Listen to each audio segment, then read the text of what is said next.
wengi tunajuana, na ningependa kusema jambo moja.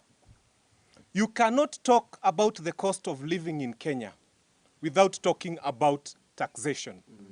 Mimi kama wakili tumetengeneza petition inaenda kotini next week. And the petition is very clear.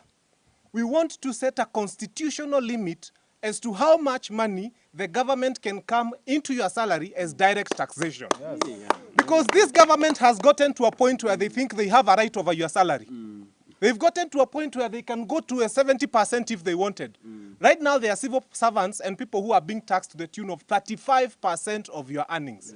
If this government thinks that it is very sweet to tax people, let them take the salaries, we shall take the taxes. Yes. But we cannot get to the point where, and this has to be made a constitutional provision, that the government of Kenya should not take more than 20% of your earnings in direct taxation. And I'll tell you why. When you wake up tomorrow morning, when you go for a cup of tea, when you open your tap, the water is taxed. The tea leaves are taxed. The milk is taxed. The sugar is taxed. The cup from China is taxed. The bread you're going to take is taxed. The minute you get to your car, the fuel is taxed. And it's even worse.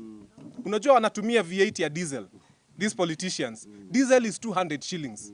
But paraffin, mafuta taa ya mtu ya kupika ugali is 202 shillings. So they are trying to finish the person at the bottom. So we are saying that we have to get to a point where we say as a country that there has to be a limit as to how far the government can go deep into your pocket to take taxes. Because if we don't do that, Kenya Kwanza will get to a point where they can tax 99% of your salary, unabaki na shilingi moja. So I am asking the people to support us in this. You cannot talk about the cost of living without talking about taxation. Because the first thing that is making life very expensive is taxation. Right. You're being told fuel is 211 shillings. But more than 70 shillings out of this 211 is government tax. So if we are going to address the cost of living, right now the controller of budget has told us what? That State House was given 2.3 billion shillings in 1 month. I want you to go and do the maths. These people are spending 76 million shillings a day. So what is someone doing with 76 million shillings in a day? What is this that is being cooked at State House? Kwani kitunguu ni pesa ngapi?